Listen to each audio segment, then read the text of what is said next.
ವೀಕ್ಷಕರೇ, ಇವತ್ತು ನಮ್ಮೊಂದಿಗಿರುವಂತವರು very young, dynamic, energetic and very inspiring personality. Please welcome Sumant Kumar Jain.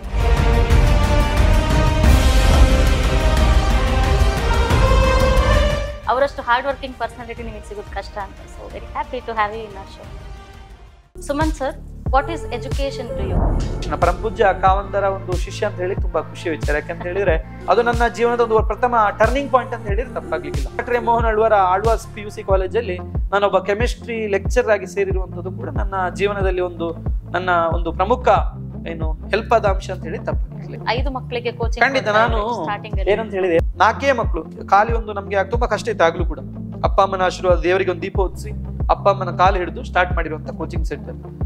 Within 1 year ಅಲ್ಲಿ ನಾವು 100 ರೀಚ್ ಆಗಿದ್ದೇವೆ.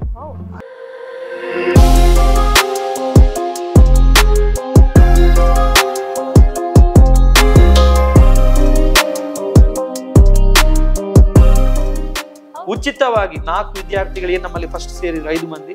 5 ಮಂದಿಯಲ್ಲಿ 5 ಮಂದಿ ಕೂಡ 1 ರೂಪಾಯಿ ಫೀಸ್ ಕೊಟ್ಟು ತೆಕೊಳ್ಳದೆ ನಾನು ಮಾಡಿರುವಂತದ್ದು. ಆಮೇಲೆ ಎಷ್ಟೋ ವಿದ್ಯಾರ್ಥಿಗಳಿಗೆ ಉಜಿರೆಯಲ್ಲಿ ಪ್ರತಿಭಾನ್ವಿತ ವಿದ್ಯಾರ್ಥಿಗಳಿಗೆ ನಾವು ಉಚಿತ ಶಿಕ್ಷಣ ನೀಡಿದ್ದೇವೆ, ಫ್ರೀ ಎಜುಕೇಶನ್ ಕೊಟ್ಟಿದ್ದೆವು.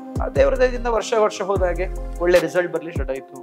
ಪ್ರಥಮ ವರ್ಷದಲ್ಲಿ ಒಳ್ಳೆ ರಿಸಲ್ಟ್ ತೆಗೆಸ್ಕೊಟ್ಟಿದ್ದೇವೆ. ನಮ್ಮ ವಿದ್ಯಾರ್ಥಿಗಳು NDA ಸೆಲೆಕ್ಟ್ ಆದ್ರು, ಸ್ಟೇಟ್ ಅಲ್ಲಿ 2nd ಪ್ಲೇಸ್ ಬಂದ್ರು ಪ್ರಥಮ ರಿಸಲ್ಟ್ ಅಲ್ಲಿ.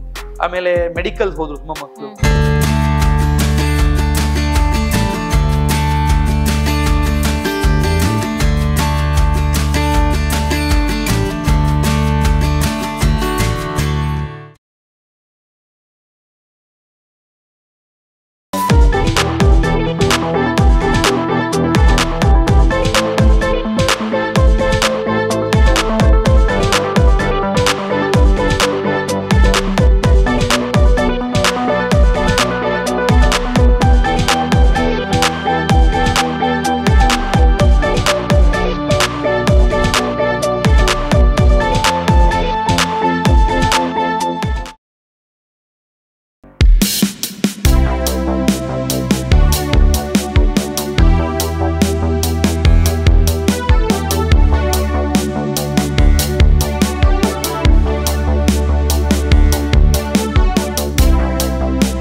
ಹಾಯ್, ಹಲೋ, ನಮಸ್ಕಾರ. ನಾನು ನಿಮ್ಮ ಪ್ರೀತಿಯ Rachana Gudigar. Welcome to Arohana podcast. ವೀಕ್ಷಕರೇ, ಇವತ್ತು ನಮ್ಮೊಂದಿಗಿರುವಂತವರು very young, dynamic, energetic and very inspiring personality.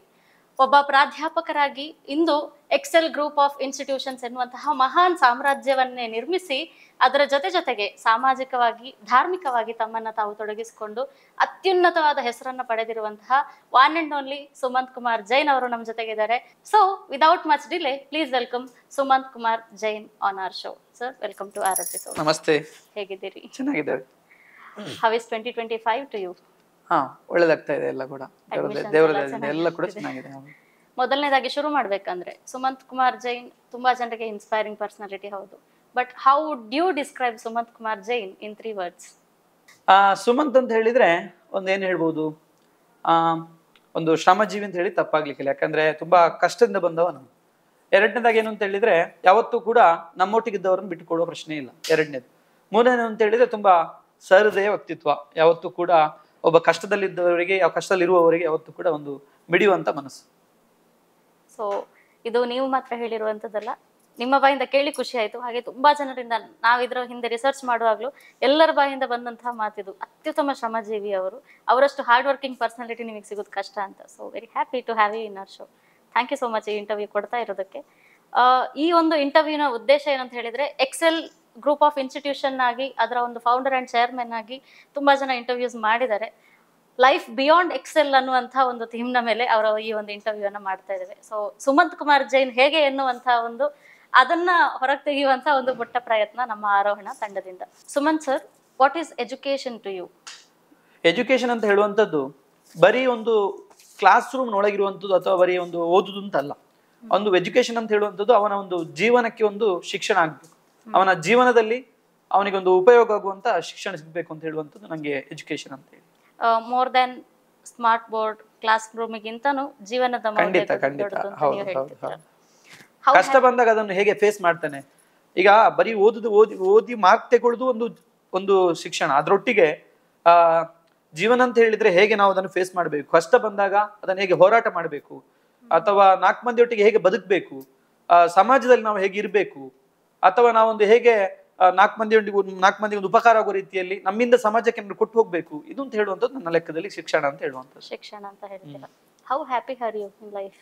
ಖುಷಿ ಇದೆ ತುಂಬಾ. ಯಾಕಂದ್ರೆ ಒಂದು ಏನು ಇಲ್ಲದೆ ಸಣ್ಣ ಹುಲ್ಲಿನ ಮನೆಯಲ್ಲಿ ಹುಟ್ಟಿ ಮಣ್ಣಿನ ಒಂದು ನೆಲ, ಮಣ್ಣಿನ ಒಂದು ಗೋಡೆ, ಮಳೆಗಾಲದಲ್ಲಿ ನೀರು ಮನೆ ಒಳಗೆ ಬರುವಂಥದ್ದು, ಅಥವಾ ಏನ್ ಹೇಳ್ಬೋದು ಮಧ್ಯರಾತ್ರಿಯಲ್ಲಿ ಅದು ಈ ಪಿಜಿನ್ ತರದೊಂದು ಮಧ್ಯರಾತ್ರಿ ಇರುವೆ ತರದ್ದು ಬಂದು ಅಪ್ಪ ಒಂದು ಎಬ್ಬಿಸಿ ಹೋದಂತ ಮತ್ತೆ ನಿದ್ರಿಲ್ಲದ ರಾತ್ರಿಗಳನ್ನು ಕೂತ್ಕೊಂಡದ್ದು ದಿನಗಳು, ಅದರಿಂದ ಒಂದು ಹೋರಾಟ ಮಾಡಿ ಮತ್ತೆ ಇಂಥ ಒಂದು 3-5 ಸಾವಿರದಷ್ಟು, ಈಗ ಎಲ್ಲ ಸೇರಿ 3,500-4 ಸಾವಿರದಷ್ಟು ವಿದ್ಯಾರ್ಥಿಗಳಿಗೆ ಶಿಕ್ಷಣ ಕೊಡುವಂತ ಒಂದು ಶಿಕ್ಷಣ ಸಂಸ್ಥೆಯನ್ನು ಕಟ್ಟಿರುವಂತದ್ದು ತುಂಬಾ ಖುಷಿಯ ವಿಚಾರ, ಹೆಮ್ಮೆಯ ವಿಚಾರ ಖಂಡಿತ ಕೂಡ.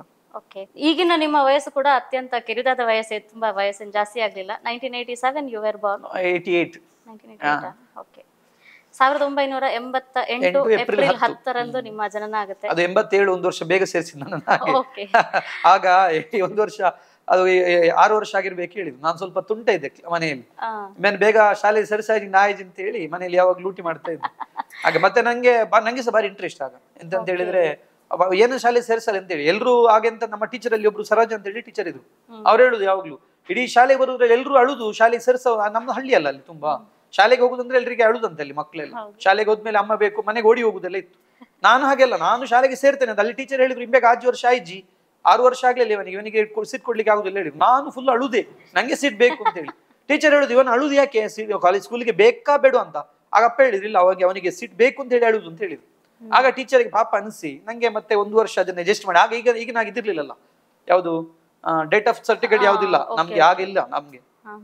ಆಗ ಅದನ್ನೇ ಚೇಂಜ್ ಮಾಡಿ 87 ಮಾಡಿ 1 ವರ್ಷ ಸೇರಿಸಿ ಬಿಟ್ಟು ನಾನು. ಓಕೆ ಸರ್, ನಿಮ್ಮ ತಂದೆ ಬಂದು ಸತೀಶ್ ಕುಮಾರ್ ಆರಿಗ ಅವರು, ತಾಯಿ ಬಂದು ಶುಭಲತಾ. ಸೊ ಬಾಲ್ಯದಿಂದನೂ ಎಷ್ಟೇ ತುಂಟಾಟ ಇದ್ರು ಕೂಡ ತುಂಬಾ ಮುದ್ದಾಗೆ ಬೆಳೆಸಿರ್ತಾರೆ. ಜೊತೆಗೆ ನಿಮ್ಮ ತಂಗಿ ಕೂಡ ನಿಮ್ಮ ಜೊತೆಯಾಗಿದ್ರು. ಸೊ ನಿಮ್ಮ ಈ ಒಂದು ವಯಸ್ಸಿನಲ್ಲಿ ಎಷ್ಟೋ ಜನ ಲೈಫ್ ಏನು ಅಂತದ್ದು ಫಿಗರ್ ಔಟ್ ಮಾಡ್ತಾ ಇರ್ತಾರೆ, ಲೈಫಲ್ಲಿ ಏನ್ ಮಾಡ್ಬೇಕು ಅನ್ನೋದು ಇನ್ನೂ ಕನ್ಫ್ಯೂಷನ್ ಇರುವಂತಹ ಟೈಮಲ್ಲಿ you have build such an empire. So ಈ ಟೈಮಲ್ಲಿ ಇಂಥ ಎಜುಕೇಶನ್ ಸಿಗ್ಬೇಕಂದ್ರೆ ಬಾಲ್ಯದಲ್ಲಿ ಆ ಸಾಲಿಡ್ ಫೌಂಡೇಶನ್ ಇಲ್ಲ, ಆ ಮಾರಲ್ ವ್ಯಾಲ್ಯೂಸ್ ಇಲ್ಲ, ಎಜುಕೇಶನ್ ಇಲ್ಲ ಅಂತ ಹೇಳಿದ್ರೆ ಬಿಲ್ಕುಲ್ ಸಾಧ್ಯ ಇಲ್ಲ.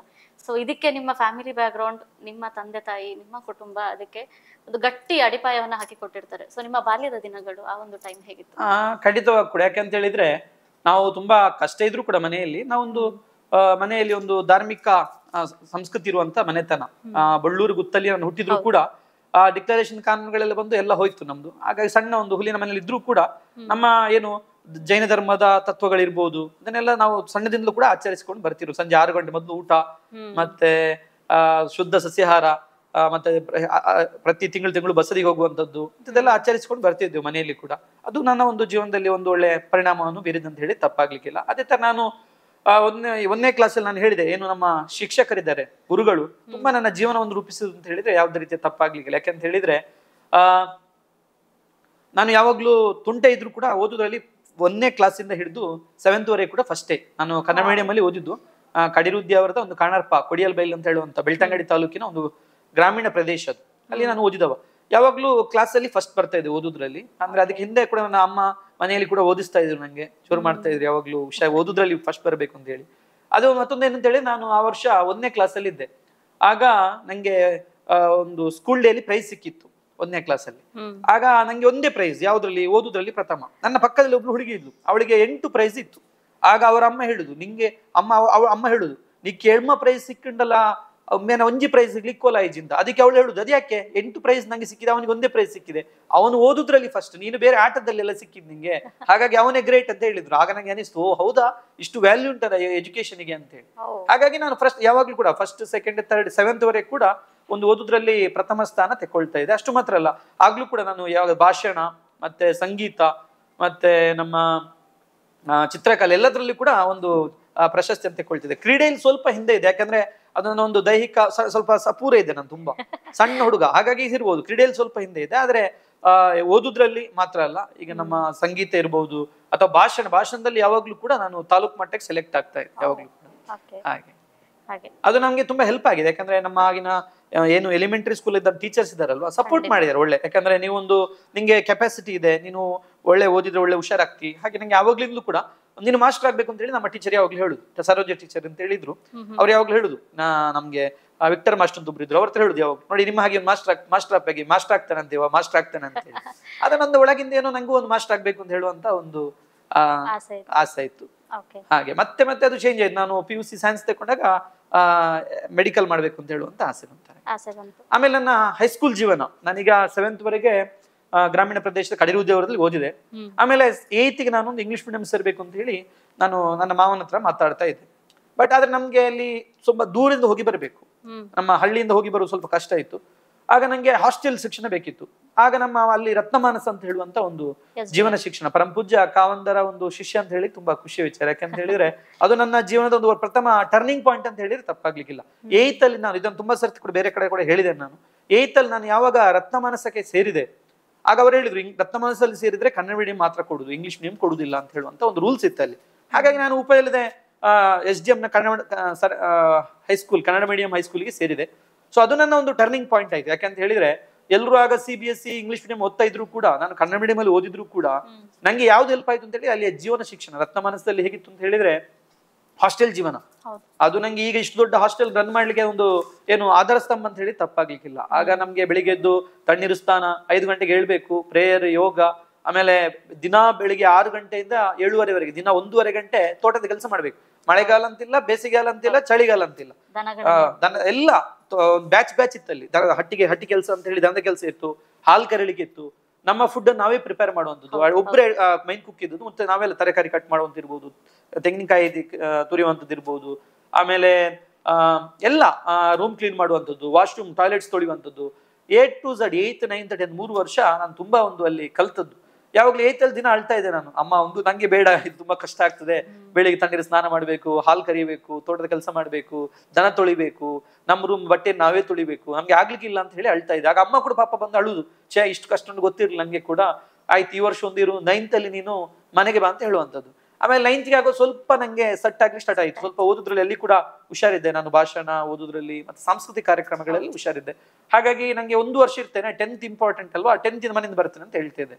ಆಗೋ ಮನೆಯಿಂದ ಹೋಗಿ ಬರ್ಲಿ ತುಂಬಾ ಕಷ್ಟ. ಯಾಕಂದ್ರೆ ಆಗ ಈಗಿನ ಹಾಗೆ ಬಸ್ನ ವ್ಯವಸ್ಥೆಗಳಲ್ಲಿ ಇರ್ಲಿಲ್ಲ. 3 ಕಿಲೋಮೀಟರ್ ನಡಿಬೇಕು ನಮ್ಗೆ, ಮನೆಯಿಂದ ಮೈನ್ ರೋಡಿಗೆ 3 ಕಿಲೋಮೀಟರ್ ನಡಿಬೇಕು. ಅಲ್ಲಿಂದ ಮತ್ತೆ ಬಸ್ನ ವ್ಯವಸ್ಥೆ, ಅದು ಕೂಡ ಟೈಮಿಗೆ ಇರುವಂತದ್ದು, ಅದು ಕೂಡ ನಮ್ಗೆ ಮಿಸ್ ಆದ್ರೆ ಸಿಗುದಿಲ್ಲ, ಫುಲ್ ರಶ್.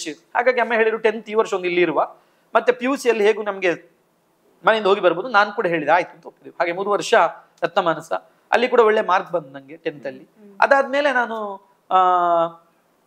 ಡಿಸ್ಟಿಂಕ್ಷನ್ ಬಂತು ನಂಗೆ, ಹಾಗಾಗಿ ನಾನು ಸೈನ್ಸ್ ತಗೊಂಡೆ PUC ಅಲ್ಲಿ. ಅಲ್ಲಿ ಕೂಡ ನಾನು ಸಿದ್ಧವನ ಗುರುಕುಲಕ್ಕೆ ಸೇರಿರುವಂತದ್ದು. ಹಾಗೆ ನಿಮ್ಗೆ ಈ ಒಂದು ಇನ್ಕ್ರೆಡಿಬಲ್ ಜರ್ನಿಯಲ್ಲಿ ಸರ್ಕಾರಿ ಎಜುಕೇಶನ್ ಅನ್ನುವಂಥದ್ದು ತುಂಬಾ ದೊಡ್ಡ ರೋಲ್ ಪ್ಲೇ ಮಾಡಿದೆ ಅಂತ ನನಗೆ ಖಂಡಿತ. ಯಾಕಂದ್ರೆ ಅಲ್ಲಿ ಸಿಗುವಂತಹ ಮೋರಲ್ ಲೈಫ್ ಎಜುಕೇಶನ್ ಅಲ್ಲ, ಸರ್ಕಾರದೊಟ್ಟಿಗೆ ನಂಗೆ ನಮ್ಮ SDM ನ ಒಂದು ಶಿಕ್ಷಣ ಸಂಸ್ಥೆಗಳ ಎಜುಕೇಶನ್ ಕೂಡ, ರತ್ನಮಾನಸ್ ಇರ್ಬೋದು, ಹೈಸ್ಕೂಲ್ ಕೂಡ SDM ನಮ್ದು ಅನುದಾನಿತ ಪ್ರೌಢಶಾಲೆ. 7th ವರೆಗೆ ಕೂಡ ನಮ್ಗೆ ಒಳ್ಳೆ ಟೀಚರ್ಸ್ ಇದ್ರು ಅಲ್ಲಿ. ಅದು ಎಲ್ಲ ಕೂಡ ತುಂಬಾ ಹೆಲ್ಪ್ ಆಗಿದೆ, ಸರ್ಕಾರ ಮತ್ತೆ ನಮ್ಮ ಶೈಕ್ಷಣಿಕ SDM ಸಂಸ್ಥೆಗಳು ಕೂಡ. ಖಂಡಿತ. ಹಾಗೆ ನೀವು ತುಂಬಾ ಮಿಸ್ಚೀವಸ್ ಅಂತ ಹೇಳಿದ್ರಿ. ಬಾಲ್ಯದಲ್ಲಿ ತುಂಬಾ ಏನೋ ದೊಡ್ಡ ಕಾಂಡ್ ಮಾಡಿ ಸಿಕ್ಕಾಕೊಂಡು ಪೇರೆಂಟ್ಸ್ ಇಂದ ಬೈದಿದ್ದು, ಟೀಚರ್ಸ್ ಇಂದ ಬೈಸ್ಕೊಂಡದ್ದು, ಅಂತ ಇನ್ಸಿಡೆಂಟ್ಸ್ ಏನಾದ್ರು ಇದೆಯಾ? ಅಂತದ್ದು ತುಂಬಾ ಇದೆ. ಯಾಕಂದ್ರೆ ಹೌದು, ತುಂಬಾ ತುಂಟ ಇದ್ರೆ. ಯಾಕಂತ ಹೇಳಿದ್ರೆ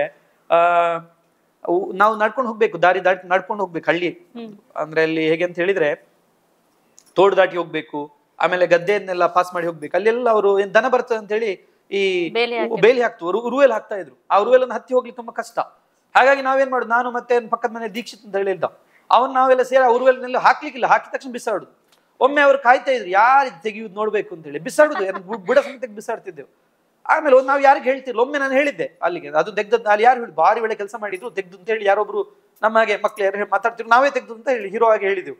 ಅದು ಅವರಿಗೆ ಗೊತ್ತಾಯ್ತು, ಯಾರಿಗೆ, ಆ ಜಾಗದ ಓನರಿಗೆ. ಅವರು ಹೋಗಿ ನಮ್ಮ ಟೀಚರ್ HM ಅವ್ರಿಗೆ ಕಂಪ್ಲೇಂಟ್ ಮಾಡಿ ನಮ್ಮ ಮನೆಯವರನ್ನ ಕರೆದು ತುಂಬಾ ಒಂದು ರಂಪಾಟ ಆಗಿತ್ತು ಅದು. ಅಂತ ಕೆಲಸಗಳಲ್ಲೆಲ್ಲ ಇದ್ದೇವೆ ನಾವು ತುಂಬಾ. ಮತ್ತೆ ಬರುವಾಗ ಯಾವಾಗ್ಲೂ ಗೇರು ಬೀಜ ಕೊಯ್ಯುದು, ನೇರಳೆ ತಿನ್ನುದು, ಅದೆಲ್ಲ ತುಂಬಾ ಒಂದು ಬಾಲ್ಯದ ಸವಿನೆನಪು ಅಂತ Nature ನ ಹೇಳಿದ್ರೆ ಮಧ್ಯೆನೇ ಹೌದೌದು ಖಂಡಿತ ಖಂಡಿತ. ನಮ್ದು ಹಾಗೆ, ನಮ್ದು ಮನೆಯಿಂದ ಶಾಲೆಗೆ ಈಗಿನ ಒಂದು 4 ಕಿಲೋಮೀಟರ್, 2.5 ಮೈಲ್ ಅಂತ ಹೇಳಿದ್ರೆ ಹೌದು. ಒಂದು 4 ಕಿಲೋಮೀಟರ್ ನಡ್ಕೊಂಡೆ ಹೋಗ್ಬೇಕು. ಮಳೆಗಾಲದಲ್ಲಿ ಕೂಡ ಹಾಗೆ ಸಣ್ಣ ಒಂದು ಪಾಪ ಇರ್ತದೆ, ಪಾಪ ದಾಟ್ಕೊಂಡು ಹೋಗ್ಬೇಕು ಹಾಗೆ. So it was a good early life. ಖಂಡಿತ ಖಂಡಿತ. ನಿಮ್ಗೆ ಬಾಲ್ಯದಲ್ಲಿ ನೀವು ಸರೋಜ ಟೀಚರ್ ಅಂತ ಹೇಳಿದ್ರೆ, ಅದಲ್ಲದೆ is there any incident or situation ನಿಮ್ಗೆ ಏನೊಂದು ಟ್ರಿಗರ್ ಮಾಡಿದ್ದು? It can be positive or negative. ಅದೇನೋ ಒಂದು ನಿಮ್ಮನ್ನ ಬೆಟರ್ ಪರ್ಸನ್ ಆಗಿ ಫಾರ್ಮ್ ಮಾಡಿದ್ದು ಆಸ್ ಅ ಚೈಲ್ಡ್ಹುಡ್ ಡೇಸ್ ನಿಮ್ಮ ಕಾಲೇಜ್? ಖಂಡಿತ. ನಾನು ಯಾವತ್ತೂ ಹೇಳುವಂತದ್ದು, ನನ್ನ ಜೀವನದಲ್ಲಿ 2 ಪ್ರಮುಖ ಅಂಶಗಳು. ಒಂದು, ನಾನು ರತ್ನಮಾನಸದಲ್ಲಿ ಸೇರಿರುವಂತದ್ದು. ಆಗ ಎಲ್ಲರೂ ಹೆದರಿಸಿದ್ರು ನಂಗೆ, ರತ್ನಮಾನಸ ಬೇಡ ನಿಂಗೆ, ಯಾಕಂದ್ರೆ ನಾನು ಮೊದಲೇ ಸಣ್ಣಕಲ್ ಹುಡುಗ, ಆಗ ಈ ಸಣ್ಣ ಹುಡುಗ, ಬಾಡಿ ಶಕ್ತಿ ಇಲ್ಲ ಇವನಿಗೆ ತುಂಬಾ ಅಂತ ಹೇಳುವಂತದ್ದು.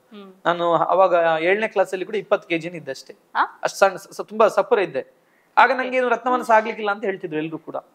ಅದು ನಾನು ಆದ್ರೂ ಕೂಡ ನಾನು ಚಾಲೆಂಜ್ ಆಗಿ ತಗೊಂಡು ಅಲ್ಲಿ ಸೇರಿರುವಂತದ್ದು. ಯಾಕಂದ್ರೆ ನಂಗೆ ಮನೆಯಲ್ಲಿ ಆವಾಗ ವಿದ್ಯುತ್ ವ್ಯವಸ್ಥೆಗಳಲ್ಲಿ ಇರ್ಲಿಲ್ಲ.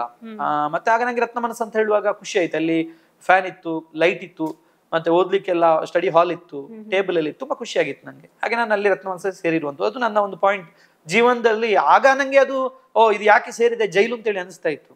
ಬಟ್ ಯಾವಾಗ ಅಲ್ಲಿಂದ ಹೊರಗೆ ಬಂದೆ ಅಲ್ಲ, ಆಗ ಅಲ್ಲಿ ಜೀವನ ಶಿಕ್ಷಣ ಅಂತ ಹೇಳುವಂಥದ್ದು ನಂಗೆ ತುಂಬಾ ಹೆಲ್ಪ್ ಆಯ್ತು. 4 ಮಂದಿಯೊಟ್ಟಿಗೆ ಹೇಗೆ ಬದುಕಬೇಕು, ಹಾಸ್ಟೆಲ್ ಅಲ್ಲಿ ಕಷ್ಟ ಅಂದ್ರೆ ಏನು, ಜೀವನ ಅಂದ್ರೆ ಏನು, ಅಥವಾ ನಮ್ಗೆ ಯಾವ್ದನ್ನು ಕೂಡ, ನಾನೀಗ ಒಂದ್ ವೇಳೆ ಎಜುಕೇಶನ್ ಅಲ್ಲಿ ಹಿಂದೆ ಇದ್ರು ಕೂಡ ನಾನು ಖಂಡಿತ ನಾನು ಹೈನುಗಾರಿಕೆ ಮಾಡಿ ಇವಾಗ ಒಂದು ತಿಂಗಳಿಗೆ, ಒಂದು ವರ್ಷಕ್ಕೆ 1 ಕೋಟಿ ಖಂಡಿತ ಆಗ್ತಾ ಇದೆ. ಎಲ್ಲ ಐಡಿಯಾ ಇತ್ತು ನಂಗೆ. ಅಥವಾ ನಾನು ಈಗ ನಮ್ಮ ಮನೆಗೆ ಹೋಗಿ ನೋಡಿ ಎಷ್ಟು ಒಳ್ಳೆ ಕೃಷಿ ಮಾಡಿದ್ದೇವೆ ನಾವು ಅಂತ ಹೇಳಿ, ಒಳ್ಳೆ ಕೃಷಿ ಕೂಡ ಮಾಡಿದ್ದೇವೆ ನಾವು, ಎಲ್ಲ ಗೊತ್ತಿದೆ ನಂಗೆ. ಇನ್ನು ನಾನು ಬರುವ ವರ್ಷಗಳಲ್ಲಿ ನಾವು ಈಗ ಒಂದು ಇಲ್ಲೇ ಕೃಷಿ ಜಾಗ ಕೂಡ ಇದೆ ನಮ್ಮ ಹತ್ರ.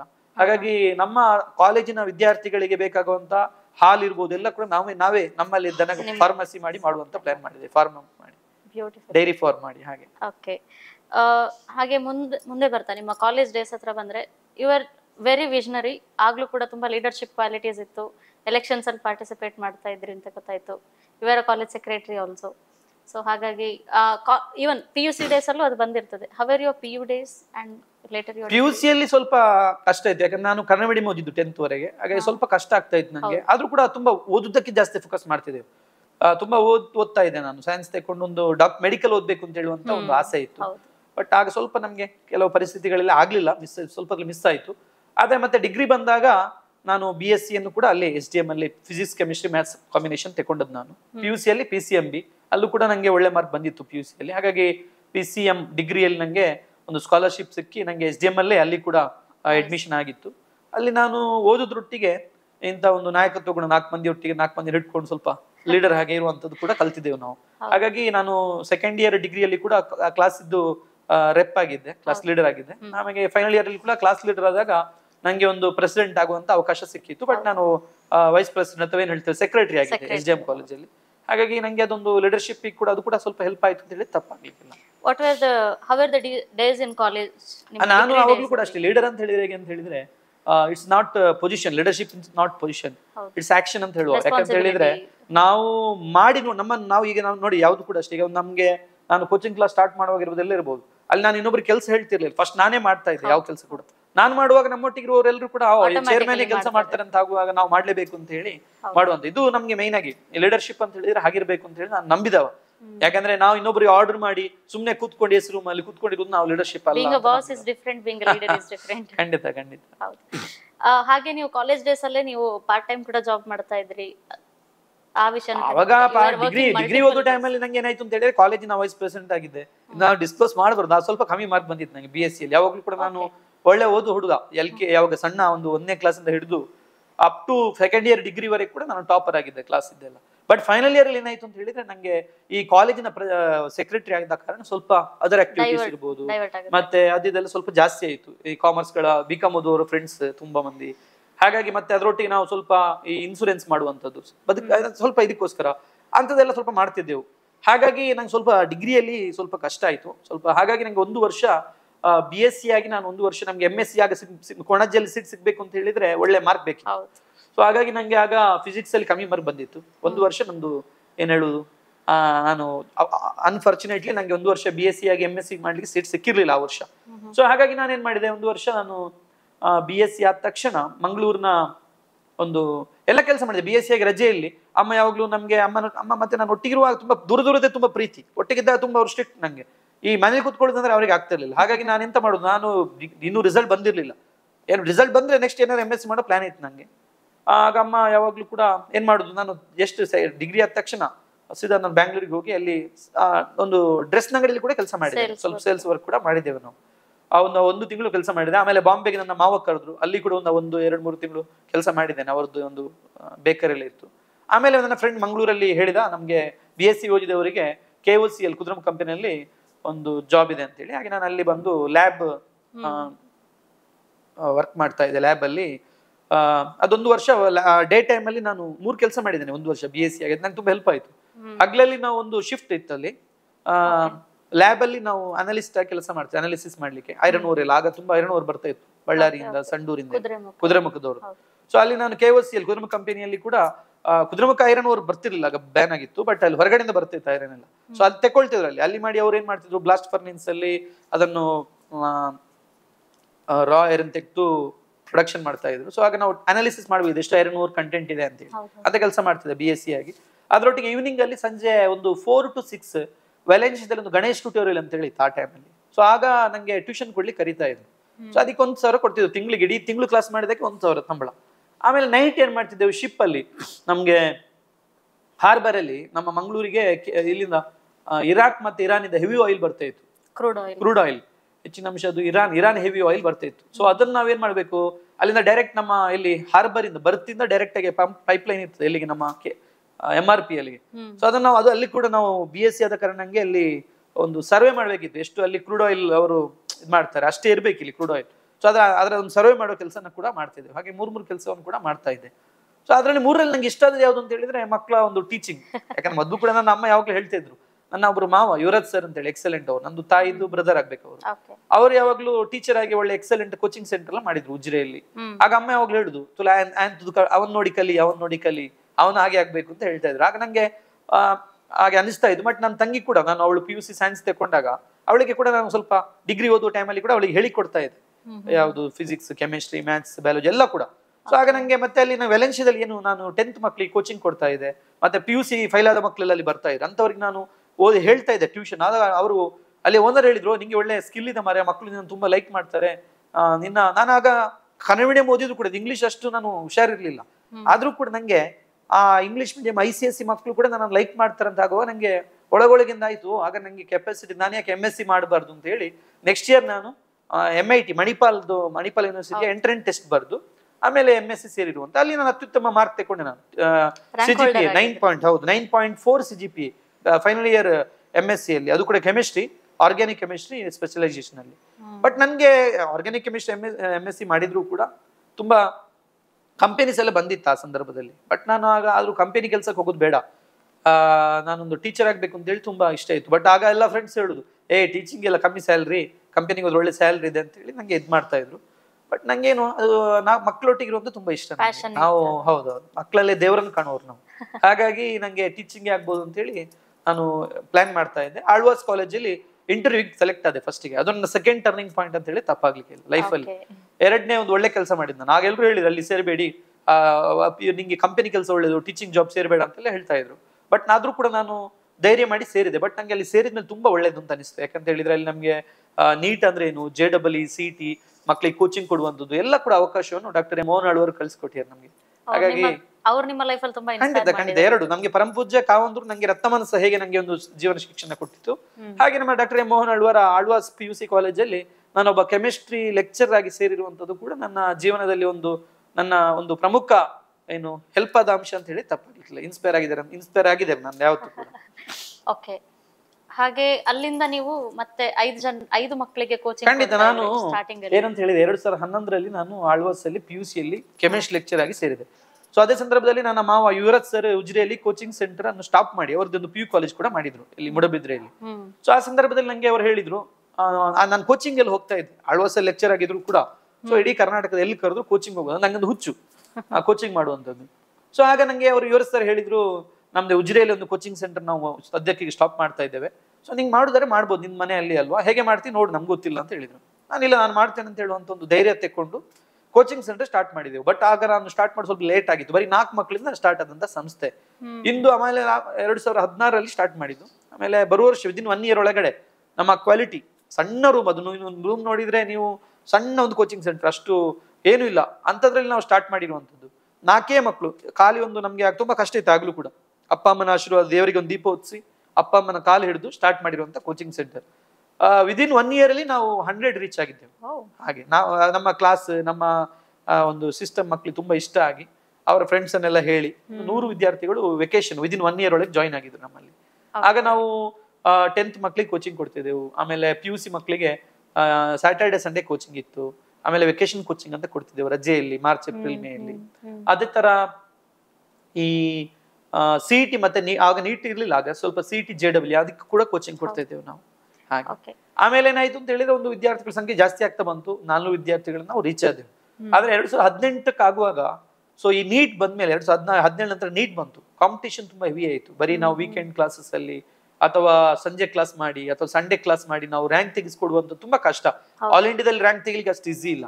ಸೊ ಹಾಗಾಗಿ ನಾವ್ ಏನ್ ಮಾಡಿದೆವು, ಸ್ಲೋಲಿ ನಮ್ಮ ಪೇರೆಂಟ್ಸ್ ಗಳು ತುಂಬಾ ಡಿಮಾಂಡ್ ಇತ್ತು, ನೀವೇ ಯಾಕೆ PUC ಕಾಲೇಜ್ ಮಾಡಬಾರ್ದು, ನಮ್ಮ ವಿದ್ಯಾರ್ಥಿಗಳಿಗೆ ರೆಗ್ಯುಲರ್ ಕ್ಲಾಸ್ ಮತ್ತೆ ಕೋಚಿಂಗ್ ಒಂದೇ ಕಡೆ ಸಿಕ್ಕಿ ತುಂಬಾ ಹೆಲ್ಪ್ ಆಗ್ತದೆ ಅಂತ ಹೇಳುವಂತ ಕಾರಣಕ್ಕೆ ನಾನು ಎಲ್ಲಿ ಮಾಡುದು ಅಂತ ನೋಡ್ತಾ ಇದ್ದೆ. ಯಾಕಂದ್ರೆ ಉಜಿರೆಯಲ್ಲಿ ನಾವೇ ಓದಿದಂತ ಸಂಸ್ಥೆ ಇದೆ, ಮೂಡಬಿದ್ರೆಯಲ್ಲಿ ನಮ್ಗೆ ಜಾಬ್ ಕೊಟ್ಟಂತ ಸಂಸ್ಥೆ ಇದೆ, ಎಲ್ಲಿ ಮಾಡುದು ಅಂತ ಹೇಳುವಾಗ ನಮ್ಮ ಊರನ್ನು ಬಿಟ್ಟು ಹೊರಗಡೆ ಮಾಡ್ಲಿಕ್ಕೆ ನಂಗೆ ಮನಸ್ಸಿಲ್ಲ. ಯಾಕಂದ್ರೆ ನಾವು ಯಾವತ್ತೂ ಕೂಡ ಎಜುಕೇಶನ್ ಅನ್ನು ಬಿಸ್ನೆಸ್ ಅಂತ ನೋಡಿದವನಲ್ಲ.